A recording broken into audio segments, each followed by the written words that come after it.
Udah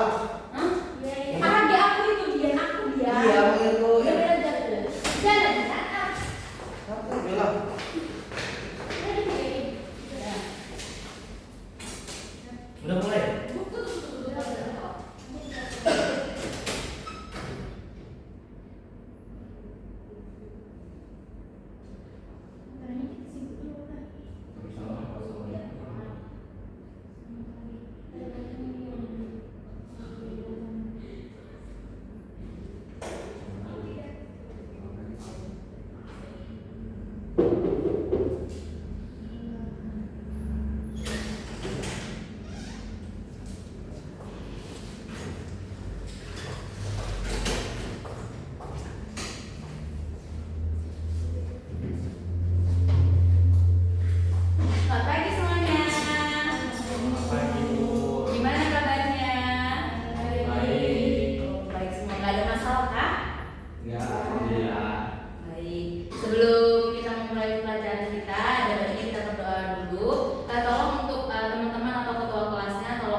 Berdoa selesai.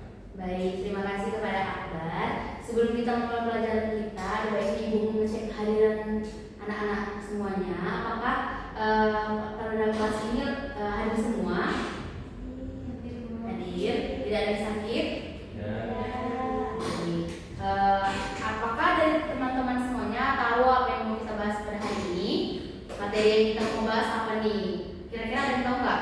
Kemarin minggu lalu ada nggak sih ibu sampaikan kepada kalian materi yang akan disampaikan pada hari ini? Baik, asam basa. Teman-teman mungkin anak-anak ibu ada yang tahu apa terlebih dahulu asam basa dalam kehidupan sehari-hari? Coba angkat tangan, nanti kalau ada teman-teman yang jawab, ibu kasih nilai plusnya. Baik, air jeruk, betul. Itu contoh dari apa? Asam atau basa? Asam. Yang basa? Angkat tangan. Hera? Sabun, betul. Baik, kita sebelum kita kehidupan sehari-hari, ibu ingin mengasih tahu kepada teman-teman semuanya tentang PPT.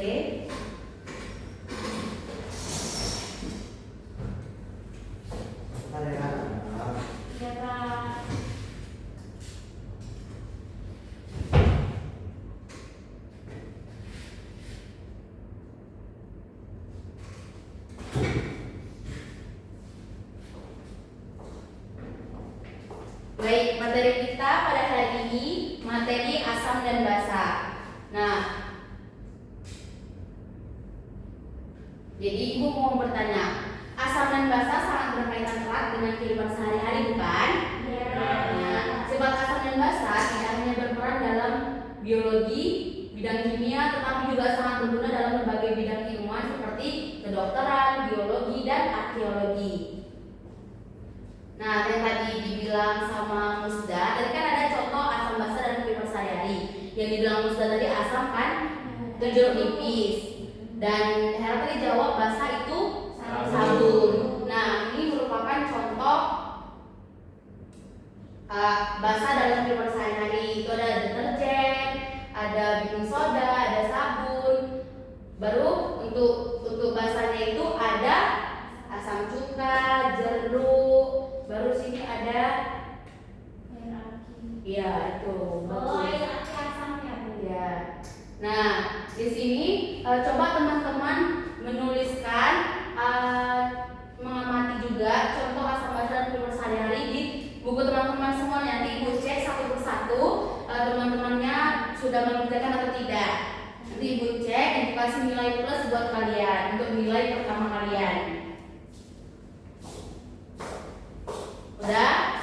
Belum selesai, Bu. Ya, minimal ada 3 untuk asam, 3 untuk basa. Di luar jeruk dan sabun tadi ya? Ya, di luar yang ibu sampaikan tadi.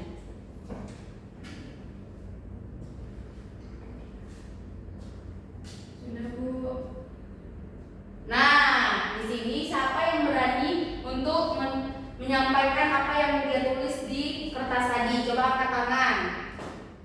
3 asam, 3 basa. Ayo biar dicatat namanya. Nah,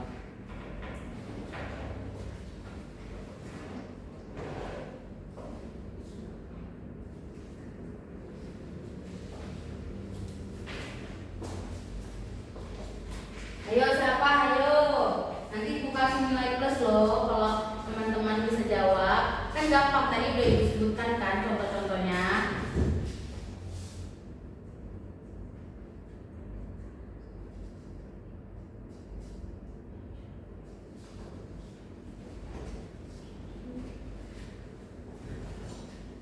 Ayo siapa? Musda mau? Boleh? Boleh. Coba sampaikan apa yang sudah dapat. 3 asam, 3 basa. Kalau asam itu ada air essence, terus asam lambung, air soda. Terus kalau basa ada pasta gigi Bu, sama baking soda, sama ini Bu, pupuk ada yang basa. Baik, terima kasih kepada Musda. Musda akan mendapatkan nilai plus. Soalnya teman-temannya nggak ada yang menjawab, cuma Musda doang. Jadi Musda yang paling aktif di sini ya. Baik. Nah, selanjutnya Ibu ingin menjelaskan teori dari pendapat ilmuwan. Yang pertama itu ada Arrhenius, Bronsted, Lowry, Lewis. Nah, di sini menurut ada 3 teori asam basa. Yang pertama itu teori asam basa Arrhenius, kedua teori asam basa Bronsted-Lowry, yang ketiga teori asam basa Lewis. Sebelumnya anak-anak Ibu udah pernah dengar teori yang Ibu sebutkan tadi? Coba katakan yang udah pernah dengar. Kalau tidak, Ibu akan jelaskan 3 teori yang tadi Ibu sebutkan. Belum. Baik, berarti Ibu akan menjelaskan 3 teori tadi. Nah, yang pertama itu menurut teori Arrhenius. Nah, menurut teori Arrhenius berpendapat bahwa dalam air larutan asam basa akan mengalami penguraian menjadi ion, IPN ionnya. Dan asam merupakan zat yang di dalam air dapat melepaskan ion hidrogen yang biasa H+. Pernah dengar H+?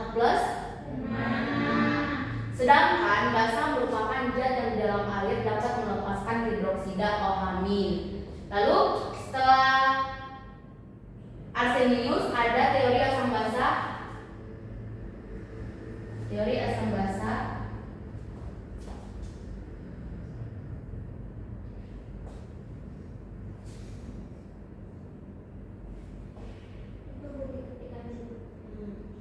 Nah, teori asam basa Bronsted-Lowry. Nah, di sini terlihat bahwa di sini ada pendapat atau reaksi yang dihasilkan dari teori asam basa Bronsted-Lowry. Terlihat bahwa CH3COOH memberi 1 proton atau H+ kepada H2O. Di sini H2O-nya. Sehingga CH3COOH bersifat sebagai asam dan H2O bersifat basa. Mungkin teman-teman ada yang ingin ditanyakan tentang reaksi ini? Lanjut, pendapat dari Bronsted-Lowry ini juga menyatakan bahwa jika suatu asam memberikan proton H+, maka sisa asam tersebut mempunyai kemampuan untuk bertindak sebagai basa. Sisa asam tersebut dinyatakan sebagai B, basa konjugasi. Demikian pula untuk basa. Jika suatu basa dapat menerima proton H+, maka zat yang terbentuk mempunyai kemampuan sebagai asam disebut asam konjugasi. Nah, yang terakhir itu ada menurut teori Lewis. Teori asam basa Lewis lebih umum daripada Arrhenius dan Bronsted-Lowry. Asam Lewis adalah senyawa aseptor pasangan elektron dari atom lain untuk membentuk ikatan baru. Yang ketiga, basa Lewis adalah senyawa pendonor pasangan elektron untuk membentuk ikatan baru. Nah, ikatan baru dibentuk dengan menggunakan pasangan elektron dari basa Lewis. Ikatan kimia yang terbentuk ikatan kovalen koordinasi. Contohnya pembentukan ion hidronium H3O+. Nah, berdasarkan teori asam basa Lewis, maka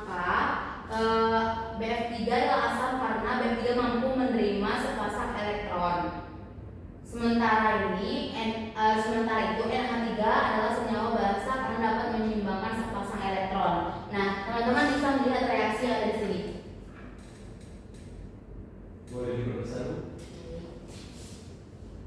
Oke.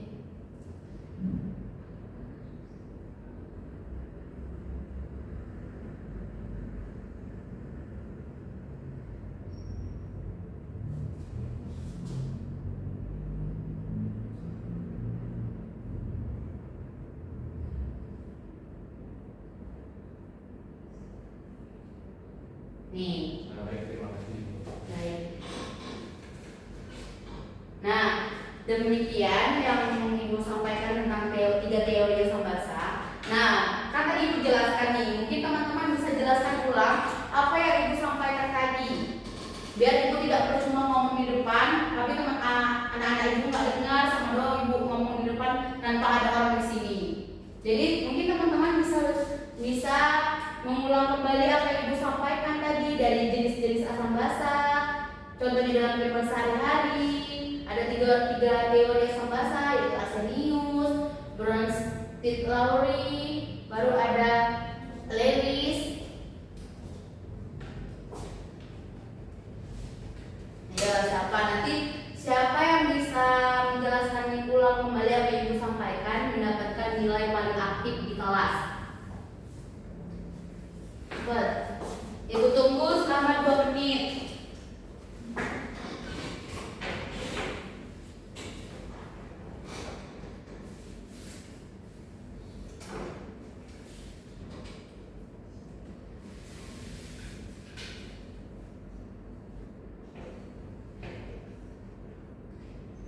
Saya Bu. Ya, silakan Rani. Asam basa itu kan berkaitan dengan kehidupan sehari-hari. Nah, contoh asam itu seperti air cuka, air jeruk, bisa juga air aki. Kalau contoh dari basa itu ada sabun, deterjen, dan juga air soda. Nah, asam basa sendiri itu memiliki 3 teori. Yang pertama ya teori asam basa Arrhenius, yang kedua ada teori asam basa Bronsted-Lowry, yang ketiga ada teori asam basa Lewis. Nah, kalau menurut Arrhenius itu larutan asam basa mengalami pengurangan menjadi ion-ion dan zat yang di dalam air dapat melepaskan H+, dan sedangkan basa zat yang ada di dalam air melepaskan O-. Kalau menurut Bronsted-Lowry, asam basa dalam larut air menyatakan asam basa dapat memberikan proton H+ kepada basa atau donor proton, sedangkan basa adalah senyawa yang dapat menerima proton atau H+ dari asam akseptor proton. Kalau menurut teori Lewis, asam adalah senyawa akseptor pasangan elektron dari atom lain untuk membentuk ikatan baru, sedangkan basa menurut Lewis adalah senyawa pendonor pasangan elektron untuk membentuk ikatan baru. Mau nambahin Bu? Ya, Jadi silakan. jenisnya belum disebutin. Jenis-jenis asam itu ada asam kuat sama asam lemah. Basa juga kayak gitu. Baik, terima kasih kepada Rani dan Musdalifah.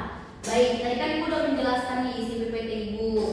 Jadi Ibu ingin memberikan kalian pekerjaan sedikit. Jadi Ibu akan membagikan kertas kepada kalian. Tolong di sini ada pertanyaan. Jadi anak-anak Ibu tolong dijawab. Nanti Ibu cek apa yang kalian tulis tentang asam basa.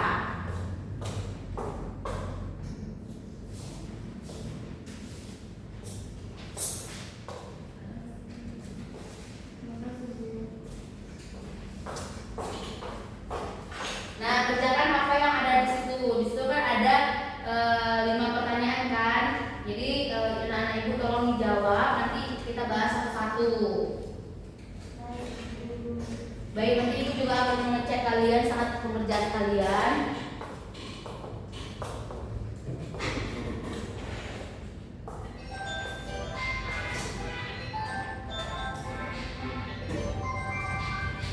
Suara siapa itu? Merah, Bu. Kamu harus berfokus ya.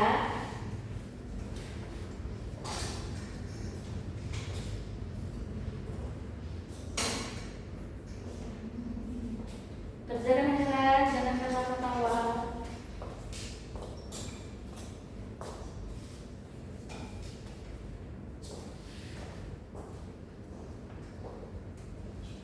Bu, kalau sudah dikumpul. Belum, nanti kita bahas satu-satu. Oke.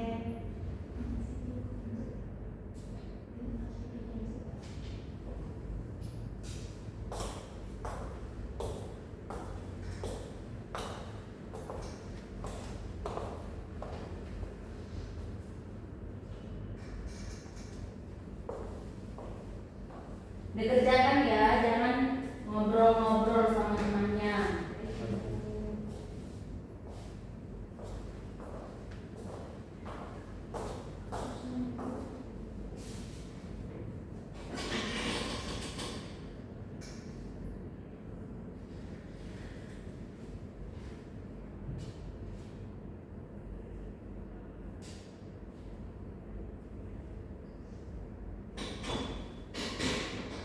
Nah, udah selesai?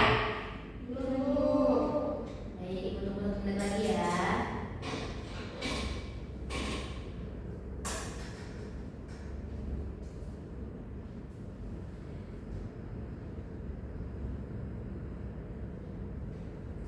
Nanti ibu minta tolong 1 orang maju ke depan untuk menjawab pertanyaan yang dari situ. Jadi kan ada kan pertanyaannya, apa yang membedakan asam basa menurut teori Arsenius dan Rolf Fleury?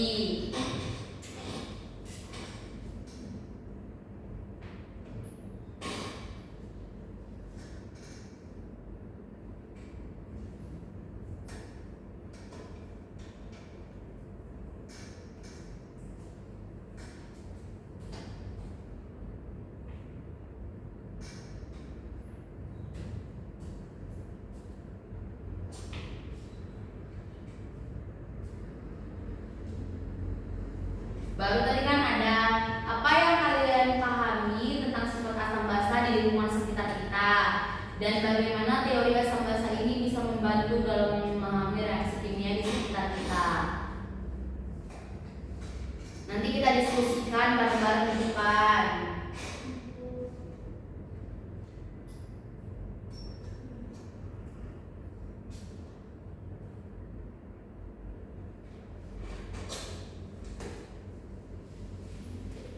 Sekaligus teman-teman kan lagi mengerjakan tugasnya nih. Kita lihat video pembelajaran yang ada di depan.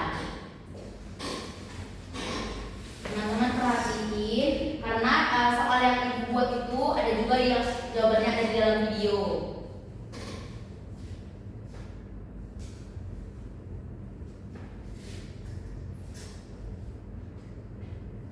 Bisa diperhatikan ya. Bisa, Bu. Sering kita jumpai senyawa yang bersifat asam atau basa dalam kehidupan sehari-hari, seperti sabun mandi, obat mah, dan jus matisa yang kalian minum. Lalu bagaimana ya cara menentukan tingkat keasaman dan kebasahan dari satu zat? Penasaran? Yuk kita bahas lebih lanjut. Kalian pasti sudah tidak asing lagi ya dengan istilah pH. Jadi, kekuatan asam basa suatu zat ditentukan dari nilai derajat keasamannya atau pH. Untuk zat yang bersifat asam, pH kurang dari 7. Lalu untuk zat yang bersifat basa, pH-nya lebih dari 7. Dan untuk zat netral, nilai pH-nya sama dengan 7. Yuk kita lihat jenis zat asam basa apa saja yang sering ditemui dalam kehidupan sehari-hari. 1. Asam asetat. Sobat Edson, apa yang kalian pikirkan saat aku bilang bakso? Bakso memang nikmatnya tiada kata. Apalagi kalau kalian tambahkan kecap, saus sambal, dan sedikit cuka. Nah, tanpa sadar kalian menambahkan asam ke dalam mangkuk bakso kalian, yaitu cuka. Bentuk asam asetat yang umum adalah cuka. Diperhatikan ya, jangan Dan ngobrol-ngobrol. berlebihan bisa berakibat buruk bagi kesehatan. 2. Asam karbonat. Oke, contoh selanjutnya yaitu asam karbonat. Senyawa ini dapat kalian temukan di lingkungan berkarbonasi. Asam karbonat inilah yang menyebabkan sensasi menyegarkan. Aku juga suka minum minuman ini. Tapi ingat ya, jangan konsumsi minuman berkarbonasi secara berlebihan. 3. Asam sitrat. Lanjut lagi yuk. Sobat Edson tahu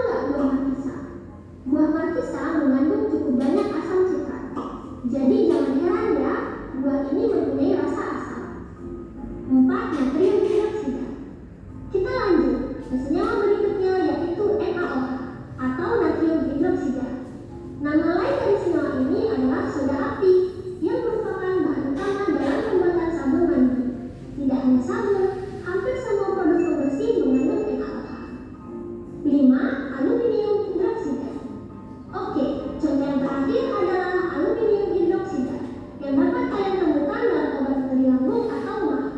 Aluminium hidroksida mampu menetralkan asam lambung dan melindungi dinding lambung dari iritasi akibat asam lambung.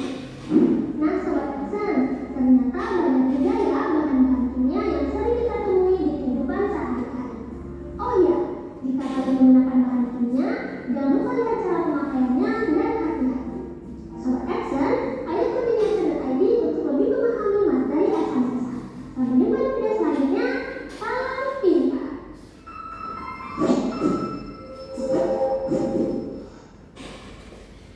Oke anak-anak, ada yang memahami terkait materi yang sudah dipaparkan tadi di video ini? Ada Kak. Apa tuh? Contoh asam dan basa dalam kehidupan sehari-hari.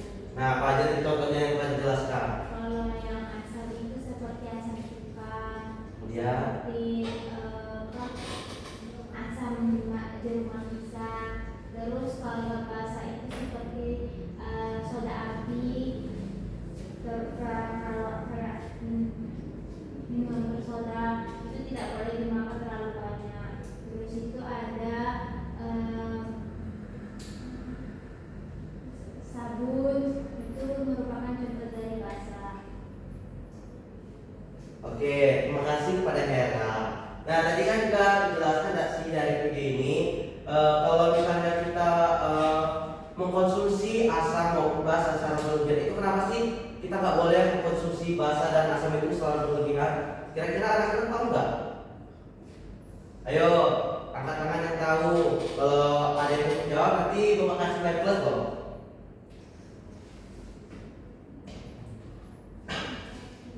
Ada yang mau menjawab?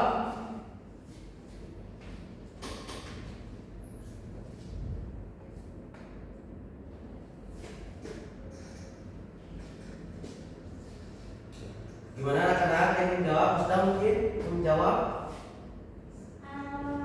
Kebanyakan asam bisa sakit lambung, jadi dia merusak sistem pencernaan. Basa juga kayak gitu Pak. Nah, jadi benar yang kata Musda ya. Jadi kita sebagai manusia, kita tidak boleh mengkonsumsi baik asam maupun basa itu secara berlebihan. Nah, tadi kan dalam video ini tadi sudah dijelaskan pH dari asam itu dan basa itu berapa sih? pH asam pH 7, pH basa di atas 7, Nah. netral 7. Nah, betul ya. Betul yang dikatakan Hera tadi, pH asam nanti di bawah 7, kemudian pH basa itu di atas 7. Nah, tadi kan sudah dijelaskan nih dari video ini. Nah, tadi kan ada juga pertanyaan dari Bu Juwita. Kira-kira dari pertanyaan Bu Juwita tadi bisa terjawab dalam video ini atau tidak? Bisa. Nah, ayo satu dong maju ke depan untuk menjelaskan terkait pertanyaan dari Bu Juwi, jawaban yang bisa jadi di dalam video ini. Nanti dinilai loh keaktifannya. Mungkin nggak mau maju, berdiri deh. Satu.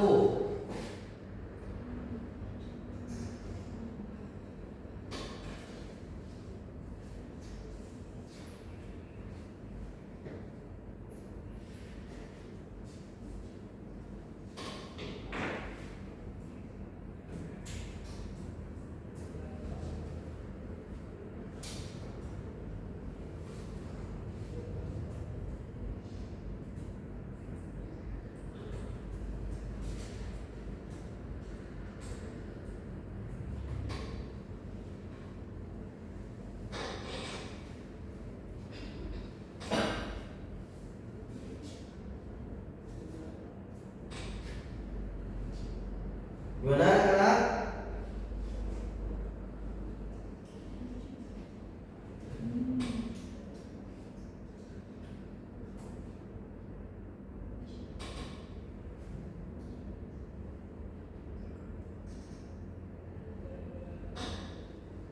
usah malu-malu.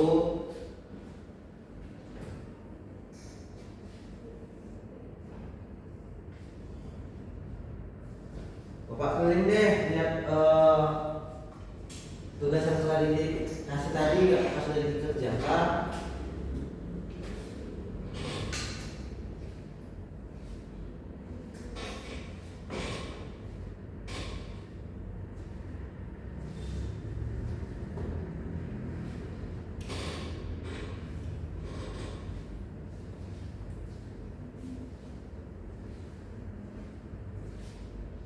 Oke, ada yang ingin menjawab?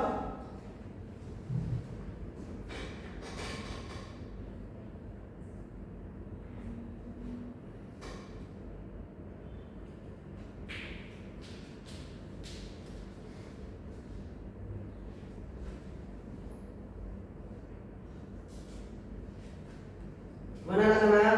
Atau Rani mau menjawab?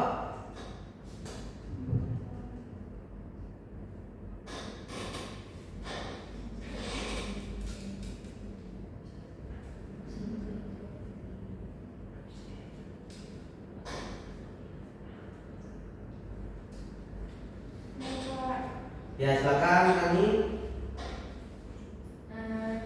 Perbedaan teori asam basa Arrhenius dengan Brondolfini. Nah, teori asam basa dari Arrhenius itu sendiri, asam sebagai zat pelepas ion H+ atau dalam larutan.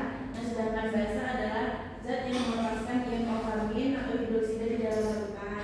Nah, kalau menurut Brondolfini, asam sebagai zat yang dapat melepaskan proton atau H+, sedangkan basa adalah zat yang dapat menerima proton atau H+. Kemudian yang saya pahami tentang sifat dan asam basa di lingkungan adalah ukuran keasaman dan kebasahan di suatu larutan. Nah, asam basa itu memiliki peran penting di ekosistem seperti pada proses fotosintesis dan juga respirasi. Dampaknya itu kalau negatif itu bisa buat polusi di air, di tanah, dan juga bisa merusak ekosistem.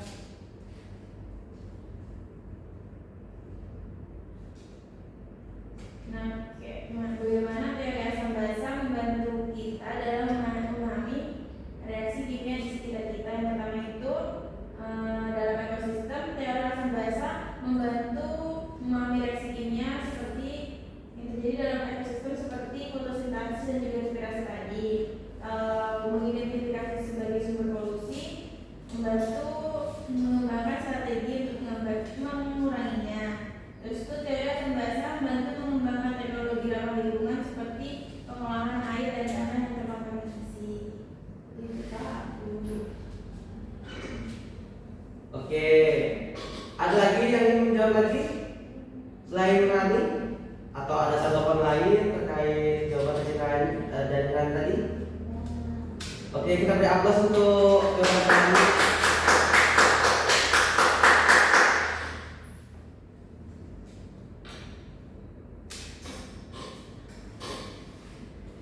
Oke, tadi sudah dijelaskan oleh Rani ya jawaban yang sudah dikasih tugas tadi. Nah, jadi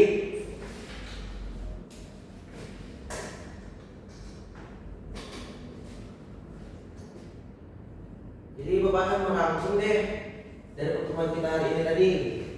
Dimana tadi kan Budi juga udah menjelaskan dari materi asam dan basa, contoh dari asam dan basa itu apa. Di kehidupan sehari-hari juga kita tahu asam dan basa itu bagaimana. Nah, Bapak jelaskan sedikit deh. Bentar ya.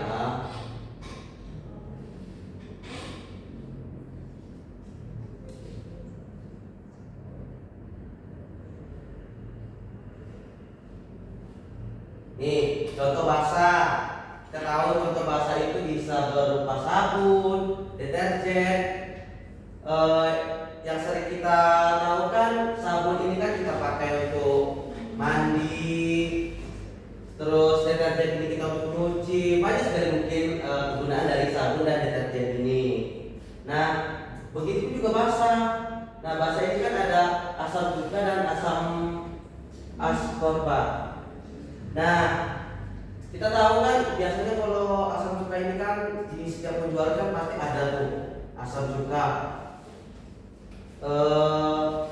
Dalam yang tadi yang Bapak kasih tahu tadi di video tadi penjelasannya sudah jelaskan juga pH dari asam, pH dari basa, di mana pH asam itu kurang dari 7 dan pH basa itu lebih dari 7. Nah, macam-macam dari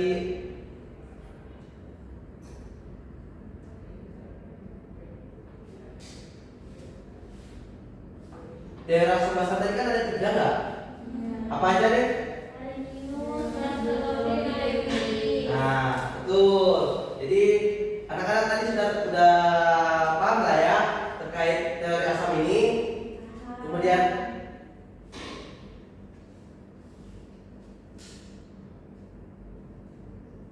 ini tadi ya yang teori asam basa Arrhenius, Lowry, terus dan menurut Lewis.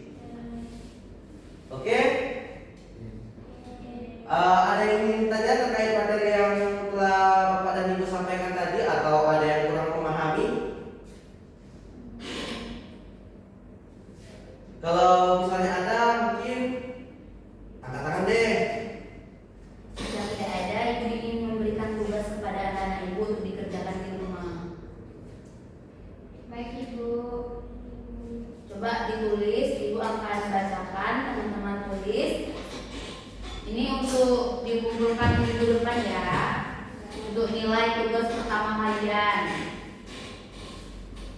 Pertanyaan yang pertama itu dicatat dan didengarkan baik-baik. Dicatat Tidak ya. ada pengulangan.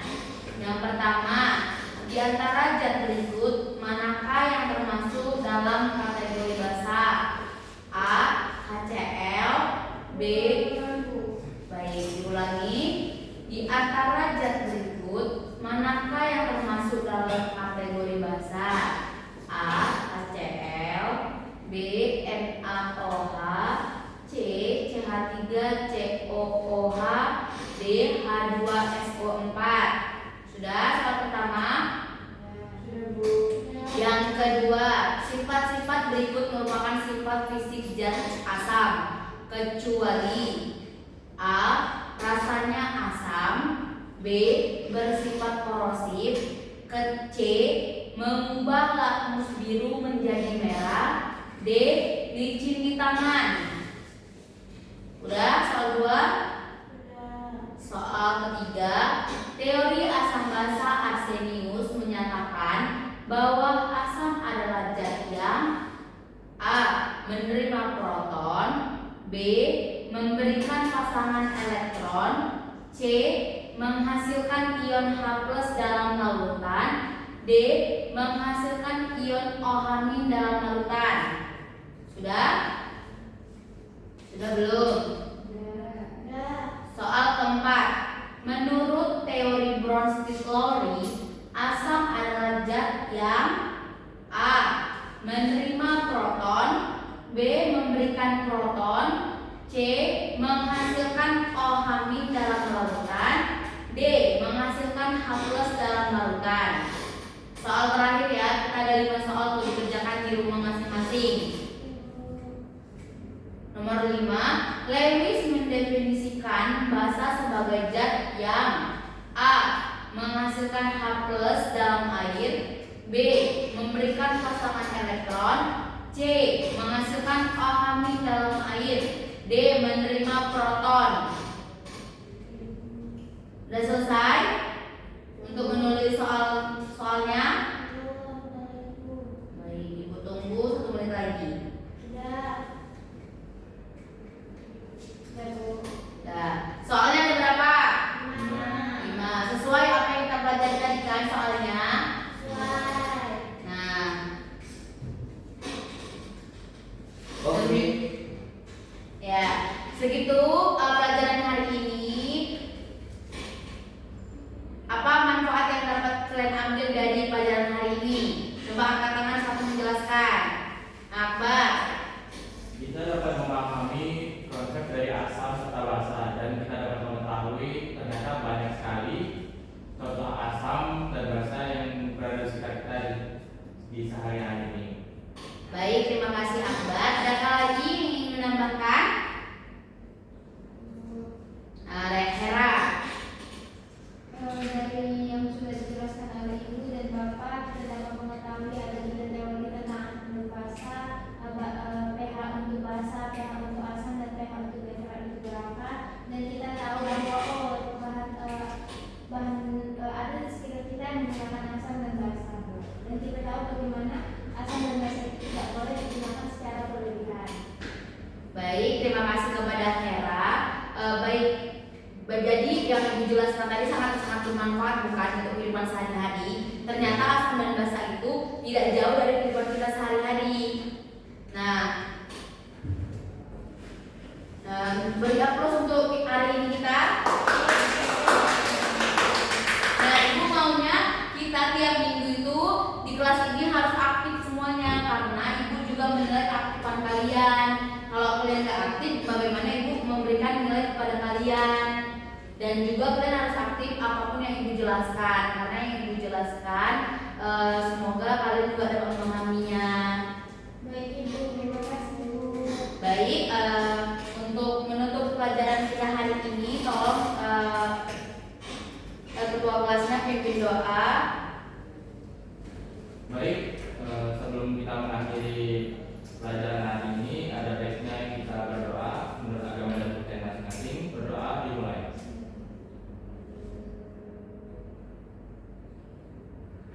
Berdoa selesai. Baik, terima kasih kepada saudara Akbar. Baik, untuk menutup kuliah kita pada hari ini, untuk menutup kelas kita pada hari ini, Ibu mengucapkan terima kasih dan maaf jika ada kurang dan salah Ibu dan Bapak. Ibu ucapkan selamat siang untuk kita semua. Ya, Ibu, terima kasih. Sama-sama. Bapak dan Ibu pamit dulu ya. Nah. Ya. Ya.